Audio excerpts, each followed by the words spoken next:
Trabalhando com a lei. Princípios poderosos para uma vida abundante. Autor: Raymond Hollowell. Título original em inglês: Working with the Law. Tradução livre: Misael Mitchell. Este livro é carinhosamente dedicado a toda a humanidade e àqueles que contribuíram de alguma forma para tornar isso possível. Seu amor, seu favor, seu apoio, encorajamento e inspiração estão todos dentro dessas capas. Estou em dívida com você. Estudantes por muitos anos vieram para essa escola pedindo uma melhor compreensão de Deus e desejando conhecimento da melhor maneira para tirar o máximo proveito da vida. Eles ouviram falar de Deus como estando longe, quando Ele está tão perto de nós quanto o ar que respiramos, mais perto do que nossas mãos e pés.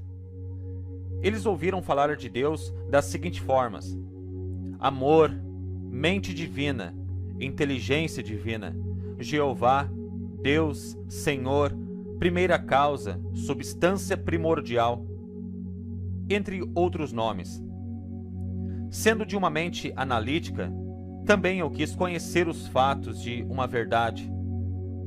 Se é uma verdade, há fatos a serem obtidos, e eles podem provar a si mesmos, não apenas no espírito, mas de uma maneira muito prática.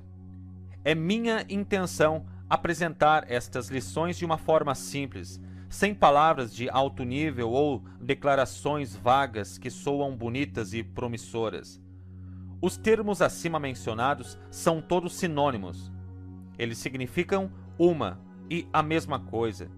E eu escolho usar um nome mais simples que todos entendam. Chamarei a forma que Deus trabalha em nossas vidas de lei.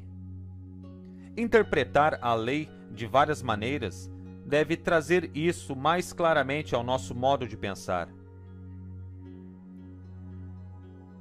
Então, enquanto nos esforçamos para trabalhar com a lei, estamos vivendo mais perto de Deus.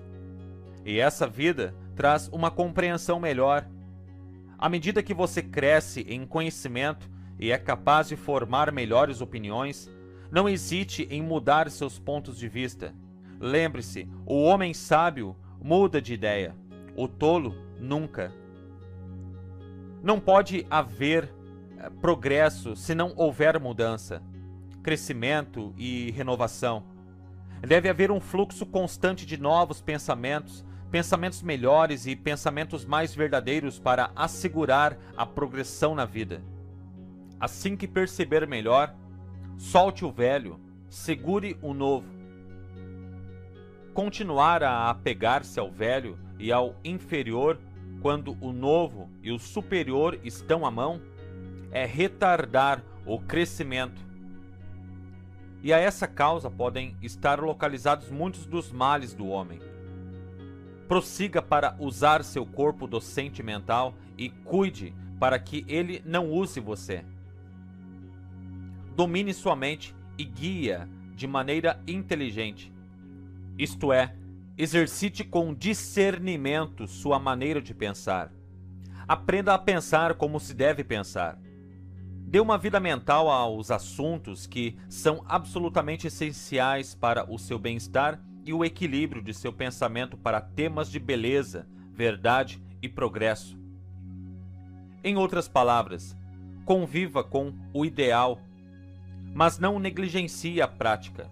Aponte para ajustar os dois e se esforce para realizar no exterior o que você idealizou no interior. Seus pensamentos fazem você, e seus ideais, princípios ou desejos dominantes determinarão seu destino. Aprenda a usar seus poderes, a menos que você queira ser usado por eles. Faça um esforço diário para usar o conhecimento que você adquiriu. Tente melhorar todas as suas opiniões, esforce-se para obter uma concepção mais verdadeira e ampla de cada uma das suas opiniões pessoais. Esse processo envolve esforço, mas toda essa disciplina mental é altamente construtiva. Isso leva a um aumento constante do poder da mente, e é a mente que mais importa entre as realidades da vida. Você pode ocasionalmente errar. Estamos todos inclinados a fazer isso, ainda mais se estivermos nos primeiros passos de nosso desenvolvimento mental. No entanto, aprendemos com os nossos erros. Então, pelo uso constante de nossa inteligência, fazemos com que nossas faculdades se tornem tão fortes e alertas que, com o tempo, somos capazes de evitar mais erros. Os problemas do homem são de natureza mental. Eles não têm existência fora de si mesmos. E descobriu-se que quase todos cedem suas soluções quando submetidos a uma análise ampla e exata. Você pode adquirir essa habilidade estudando a lei da vida e seus modos de expressão. Então, com esforço constante, use sua faculdade de pensamento de maneiras construtivas enquanto trabalha com essas leis. Tenha boas e sólidas razões para todas as opiniões que você tem.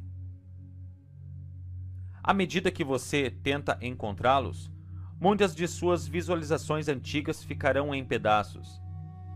Forme ideias claras e definidas a respeito de suas convicções a respeito de por que você faz o que faz e por que você pensa como pensa. Tal prática é como conduzir uma limpeza mental da casa. A prática do pensamento tende a esclarecer a mente, tonifica as faculdades, aguça as percepções e dá uma compreensão mais forte e melhor dos fundamentos básicos para uma vida maior e mais rica. Pensamento claro e exato é uma necessidade muito grande. É, de fato, o meio seguro de avançar tanto no material quanto nos planos espirituais. Uma linha de distinção, no entanto, deve ser traçada entre o mero pensamento superficial, isto é, o pensamento comum, trivial, e o pensamento real, que está associado à compreensão da verdade. O último é o pensamento profundo, que desperta poderes adormecidos, acelera as percepções e leva à ampliação do entendimento. O primeiro é apenas uma fase passageira da atividade mental, enquanto o segundo governa a vida do homem. O pensamento superficial que damos aos deveres comuns e pequenas coisas da vida cotidiana não é o pensamento que forma o nosso caráter, desenvolve nossa mente ou muda nosso destino. É o pensamento positivo, profundo e penetrante que vem da profunda e forte convicção nascida de uma percepção superior e de uma compreensão mais clara da verdade. A ideia superficial não é o pensamento real. As convicções internas que controlam os objetivos, desejos e motivos da pessoa constituem o pensamento real do indivíduo e determinam totalmente o curso de sua vida e seu destino pessoal. Os psicólogos nos dizem que todo indivíduo é controlado por suas convicções, esteja ele ciente disso ou não. Tais convicções determinam em grande parte a natureza de seu pensamento. O pensamento interior vindo do coração representa os verdadeiros motivos e desejos. Estas são as causas da ação. Se suas ideias ou convicções forem saudáveis e verdadeiras para sua natureza superior, tudo estará bem, e ele refletirá algo sobre a harmonia, a beleza e a utilidade de suas visões construtivas e superiores em sua vida pessoal. Se suas convicções ou ideias não forem saudáveis e completas, ele refletirá algo que é discordante, desarmonioso e maligno. Sempre faça questão de avançar em sua mente, sempre buscando desdobrar seu poder de pensamento e desenvolver possibilidades ocultas. Aprenda a treinar a mente para um pensamento claro e exato. Sua capacidade de fazê-lo crescerá rapidamente com exercícios e disciplina regulares. Nenhuma pessoa normal quer diminuir o poder e a capacidade. Portanto, esforce-se para cultivar sua inteligência e expressar pensamentos melhores, maiores e superiores em todos os assuntos sobre os quais você possa pensar. Existe tanto bem no mundo que pode equilibrar o mal. Portanto, você pode continuar a pensar mais construtivamente e com bons pensamentos todos os dias. Sobre si mesmo, sobre o próximo, a vida e todas as coisas naturais, para o enriquecimento constante de sua mente e a melhoria de todo o seu ser. Você não pode tirar o máximo proveito dessas lições lendo-as uma ou duas vezes. Eles devem ser lidos com frequência e estudados com atenção. Você descobrirá com cada leitura algo mais claro do que antes. Raymond Hollowell. Trabalhando a lei. O Senhor Deus fez a terra e os céus, e toda a planta do campo antes que estivesse na terra, e toda a erva do campo antes que crescesse. Gênesis capítulo 2, versículos 4 e 5. A questão mais importante no mundo do pensamento hoje é se um homem tem capacidade, equipamento e poder para controlar sua vida. Se ele pode ser o que ele quer ser, ou se ele é uma gota no grande oceano da vida. Milhões são afetados pelo desemprego, pobreza e carência. Eles podem ser ajudados? Onde temos milhares de lares quebrados nas rochas do matrimônio, tal violação pode ser reparada? Milhões de pessoas se queixam de doença e desordem em inúmeras formas. Tudo isso dá origem à crença de que somos vítimas de circunstâncias sobre as quais não temos controle. Tal crença faz de nós fatalistas e viciados kármicos, em vez de mestres e controladores de nossos destinos. Uma crença fatalista é contagiosa, e quando o homem se submete à sua influência, acreditando que as circunstâncias ao seu redor são mais fortes do que o poder dentro dele, esse homem é derrotado antes que a corrida seja executada. Na história da raça humana e da biografia do homem, há uma longa lista de evidências de que o homem supera as circunstâncias e enfrenta seus problemas de vida. Tanto a evolução quanto a antropologia fornecem a verdade de que o homem é responsável pelo que ele é.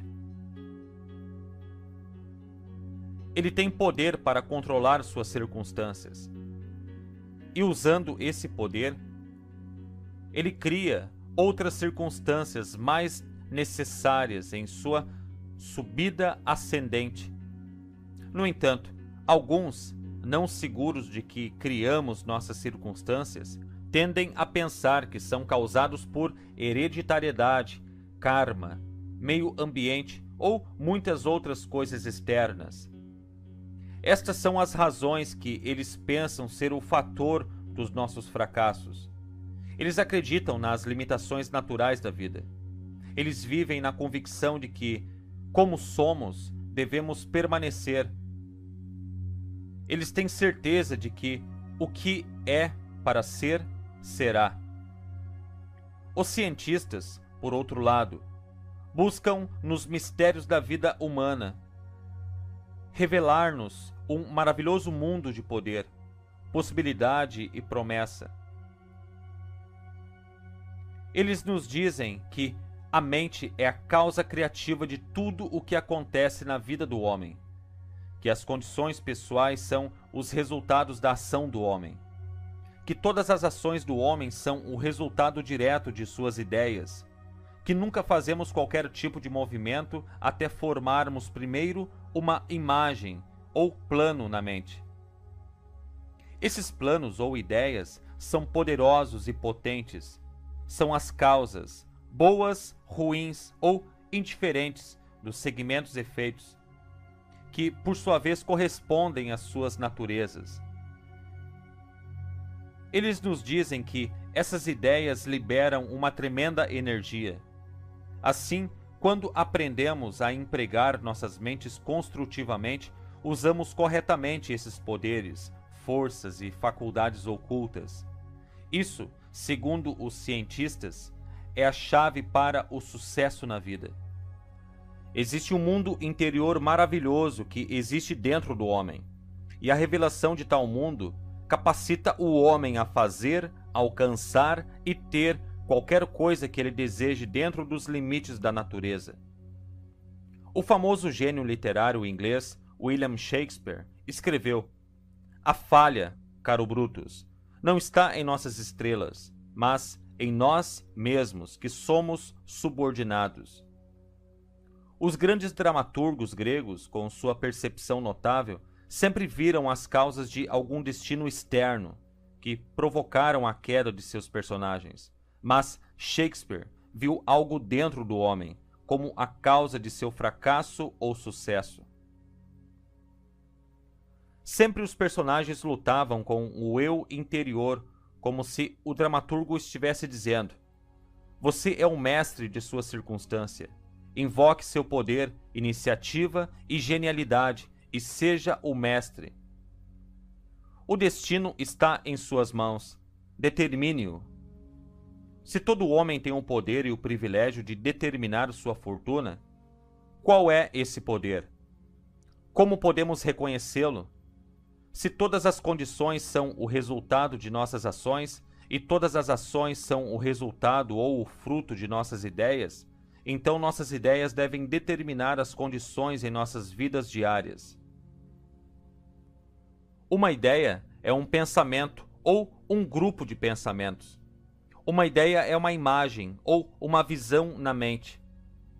Deve ter havido uma ideia, uma imagem mental de todas as realizações e invenções bem conhecidas. Desde o começo, esse é o plano criativo. Lemos no primeiro livro da Bíblia que o grande arquiteto, Deus, viu um padrão ou ideia acabado antes de crescer. Havia uma imagem mental estabelecida dentro da mente do Criador, antes de se tornar uma realidade do lado de fora. Em alguma forma de criatura, o Senhor Deus fez a terra e os céus e toda a planta do campo antes que estivesse na terra, e toda a erva do campo antes que crescesse. Todo arquiteto e construtor segue o mesmo plano, esteja ele construindo ou planejando uma casa, uma ponte, uma instituição ou sua própria vida. Todo homem é seu próprio designer e construtor. Como o Criador, ele faz suas criações antes de se materializarem do lado de fora. Todos os medos de doença, pobreza e velhice são impressões, ideias e imagens mentais, muito antes de se tornarem realidades dolorosas.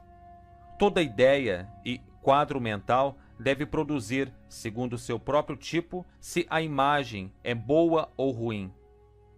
A lei determina isso. A lei não questiona ou desafia o tipo de imagem que damos a ela.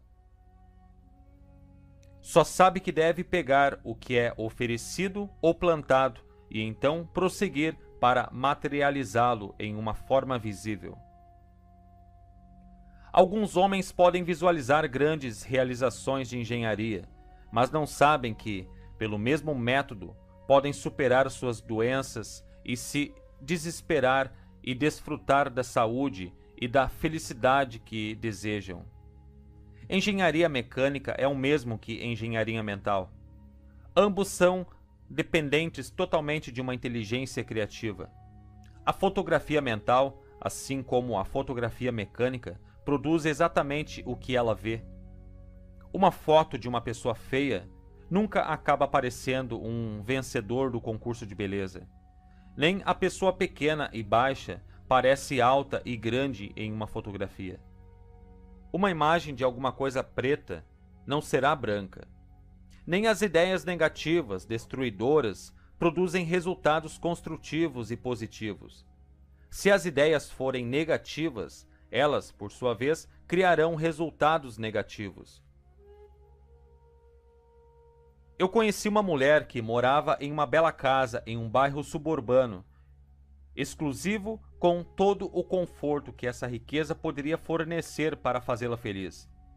Esta casa era uma grande casa rústica, de frente para um belo lago, com terraços verdes inclinados até a borda, jardins floridos, perfeitamente conservados, espalhavam-se livremente ao longo de cada trilha da propriedade.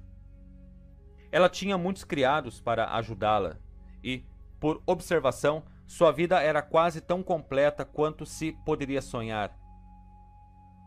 Mas, com toda essa riqueza e beleza, soube-se pelos amigos que ela dizia esperar o dia em que ela se livraria da casa grande e de todos os seus problemas e poderia morar num baú.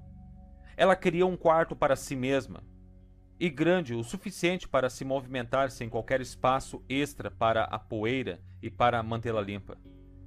Alguns anos se passaram. Seu marido morreu e deixou a propriedade para ela. Ela vendeu a casa e suas outras propriedades desvalorizavam-se tanto em valor por causa de investimentos imprudentes e transferências que ela tinha. Mas restava uma pequena renda. Ela foi então morar com sua irmã, e fiel a seu desejo, ela agora tem um pequeno quarto no terceiro andar e praticamente mora em um baú. Se ela é mais feliz agora do que antes, eu não sei, mas duvido. Uma coisa eu sei, isto é, ela gradualmente se guiou para o pequeno quarto e privações quando sua consciência começou a ficar pequena e limitada.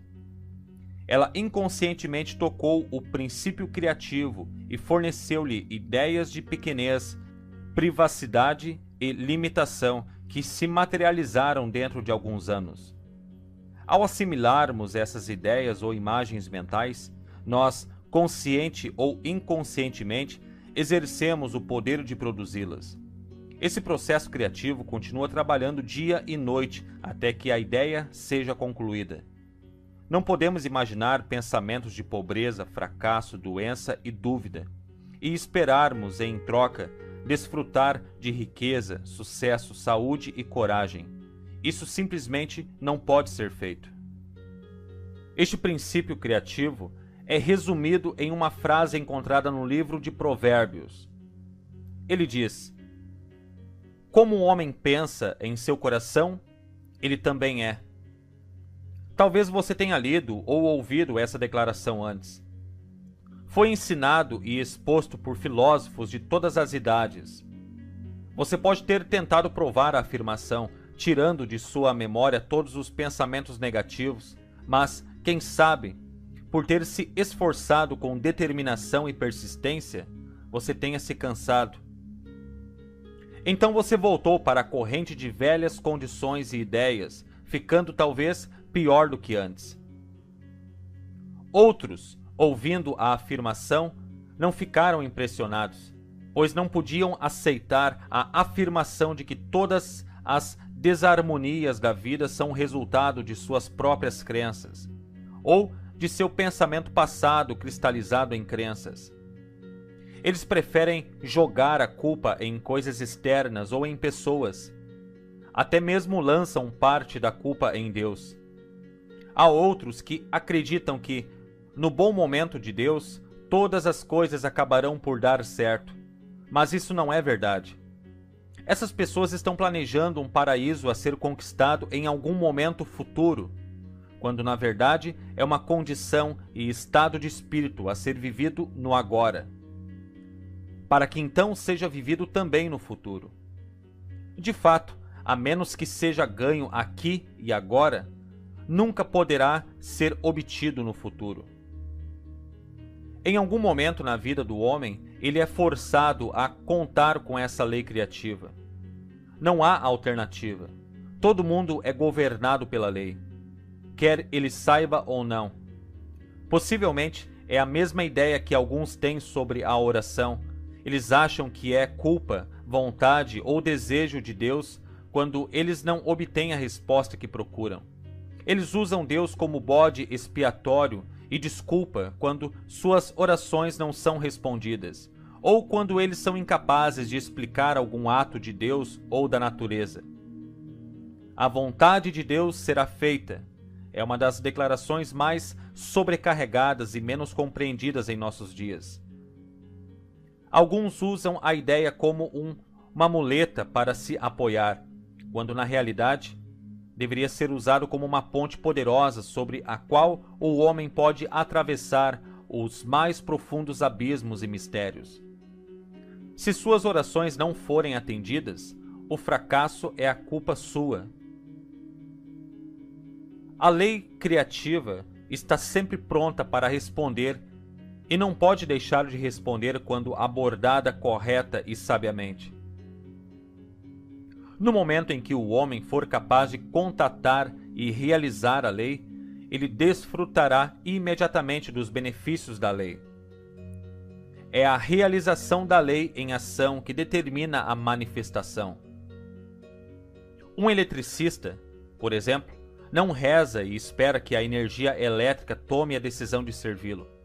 Ele aprende em primeira mão as leis de condução e transmissão, a fim de saber cooperar com a lei que rege a energia elétrica.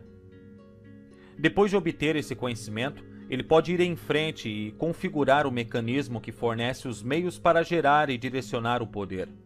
Então ele pode ligar um interruptor e operar máquinas gigantes, criar calor, colocar em movimento inúmeros outros dispositivos ou inundar uma sala com luz.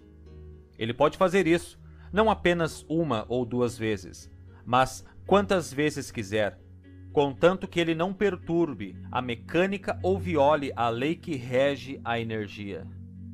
O mesmo princípio é verdadeiro em todas as outras ciências, incluindo a ciência da mente. Existe um modo científico de pensar sobre tudo, de uma maneira verdadeira e correta, que impede o desnecessário desperdício de energia mental e produz os resultados desejados em todas as ocasiões. Como explicado, todas as coisas e eventos, todas as experiências e condições de vida são resultados. Todos os resultados, no entanto, variam em qualidade e em quantidade, de acordo com o grau de conhecimento possuído e na medida da atividade mental. A qualidade dos resultados produzidos pelo pensador individual pode ser boa, má ou indiferente, como pode ser determinado pela direção e escolha consciente e inconsciente. Alguns resultados são harmoniosos e favoráveis, enquanto outros são discordantes e desfavoráveis, ou pode haver uma mistura dos dois extremos. É absolutamente essencial dar direção inteligente aos poderes criativos da mente para obter os melhores e maiores resultados em nossa esfera particular de expressão ativa. De fato, é muito importante, do ponto de vista da utilidade e do dever comum, que devemos nos esforçar para entender a mente e seu funcionamento e aprender a cultivar e desenvolver esses processos de pensamento que nos darão domínio sobre a vida e suas condições. Pensar é um processo perpétuo. É uma função criativa da vida que está sempre acontecendo. Estamos engajados nisso e estamos produzindo resultados de algum tipo a cada hora e dia em que vivemos, registrando dentro de nós mesmos os efeitos exatos de todo o nosso pensamento. Embora não possamos parar de pensar, temos o supremo privilégio de poder determinar o tipo de resultados que desejamos experimentar, regulando a forma e a qualidade de nosso pensamento. A maneira que isso é feito, de forma simples e eficaz, será explicado ao longo dessas lições. Nosso principal objetivo é despertar o indivíduo para pensar por si mesmo, cultivar seus próprios poderes e, assim, tomar o caminho seguro de autodesenvolvimento e da verdadeira cultura. A grande e óbvia verdade é que quando mudamos nosso pensamento para melhor, automaticamente mudamos nossas vidas para melhor. A psicologia moderna demonstrou conclusivamente que uma mudança de pensamento deve preceder todas as mudanças na vida e nos assuntos do homem. No decorrer de nossos estudos, descobriremos que, quanto menos desenvolvermos nossa mente, mais ela se torna materialista e menor fica nosso ponto de vista individual. E quando tratamos de desenvolver nossa mente, nosso ponto de vista individual aumenta. A angústia do pensamento, visões limitadas, convicções preconceituosas e opiniões materialistas são sinais de falta de desenvolvimento real e pessoal. Amplitude de pensamento, visões amplas e tolerantes, convicções saudáveis e concepções expansivas são sinais de crescimento e evolução mental. A mente pequena, no entanto, não precisa permanecer pequena ou subdesenvolvida. Pode crescer e expandir e finalmente se tornar grande. O caminho é claro e simples. À medida que você melhora e amplia suas ideias e imagens mentais, você melhora e amplia sua mente. À medida que você aspira a perceber a verdade maior, você deve inevitavelmente crescer em compreensão. Novamente, quanto maior for seu poder mental, maior e melhor será sua capacidade de conduzir os assuntos da vida para usar ao seu favor. Talvez você pergunte: se existe tal lei da mente, qual é a intenção dessa lei? Alguns podem pensar que a mente universal não tem intenção porque é impessoal. No entanto, Jesus nos diz que a mente universal tem intenções definidas. Ele diz o seguinte: não temais, pequeno rebanho, é o prazer do teu Pai dar-te o reino. Assim vemos que a intenção da mente universal é para o bem universal. Portanto, nossa intenção deve seguir a mesma direção, sabendo que tudo o que funciona para o bem universal funcionará para o bem individual, para a saúde e felicidade do indivíduo, nesse mesmo princípio. A princípio, o que abençoa o todo, abençoará todas as suas partes. Quando nossa intenção se torna uma cooperação e ajuda universal, então nos tornamos uma expressão desse bem. Isso é que é estar trabalhando com a lei. Quando a intenção do homem é a intenção de Deus, e não apenas um mero capricho pessoal, uma força é chamada à ação que dá direção ao poder mental. Quando entendemos o que é trabalhar com a lei, tudo se torna tão simples quanto apertar um interruptor para acender a luz. Nós também podemos inundar nossa mentalidade com iluminação e compreensão. Hoje ouvimos muito sobre cooperação, esforço conjunto, fusão de forças e união como uma única unidade ou equipe. Conhecemos a vantagem do trabalho em equipe em nossos jogos de esporte e lazer. É igualmente verdade com o jogo da vida. Nenhum homem pode jogar sozinho. Ele deve se conformar com a lei, e é melhor cooperar com ela do que ser usado cegamente por ela. Alguém uma vez disse: o homem andando sozinho e tendo a si mesmo como parceiro é um tolo, mas andando com Deus, que é a lei, é a maioria. Assim, quando o homem é capaz de combinar ou direcionar todos os seus pensamentos, ideias e desejos para o bem, ele será capaz de trazer um fluxo contínuo do bem.